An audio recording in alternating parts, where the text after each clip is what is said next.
and I did something disgusting with a customer's mail. I'm a mail carrier. One day back in July, I was working my day off and was on someone else's route that I wasn't familiar with. Upscale neighborhood. Big older houses, a lot of which had their mailboxes in the back of the house in what used to be a milk chute where milkmen would deliver their goods. One house I walked into the backyard because the previous 4 or 5 all had their mailboxes in the back in the old milk chute. Couldn't find the mailbox, put the mail back in my bag, and finished the street.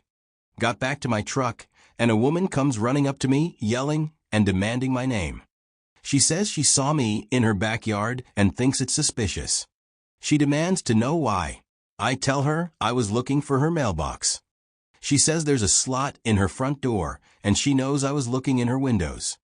Basically accuses me of casing her house in order to come back and rob her. I literally start laughing in her face. She demands my name again, and I tell her I was told in kindergarten not to give strangers my name. This really pisses her off, and she storms off screaming at me that she's calling the police. Whatever. Finish the route and go back to the post office. Supervisor and manager are there laughing their asses off because this crazy bitch and her husband called demanding I be fired for attempting to rob their house. Manager tells me the husband kept him on the phone for nearly 15 minutes. Husband says I look like a criminal lowlife. And his wife says she thinks I was on drugs. He also wanted my name, so when the house got robbed they could give it to the police. Manager refused, and he said the guy was yelling at him, and he could hear the wife yelling in the background. Well, I talked to my coworker, who is the regular on that route, and she says those people are the biggest assholes on her route.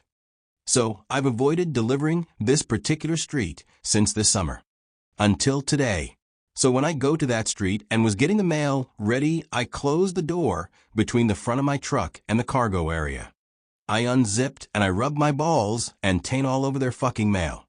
Every fucking piece of their mail. Call me a lowlife? Fuck you. My only regret is it wasn't hot outside and my balls and taint weren't sweaty.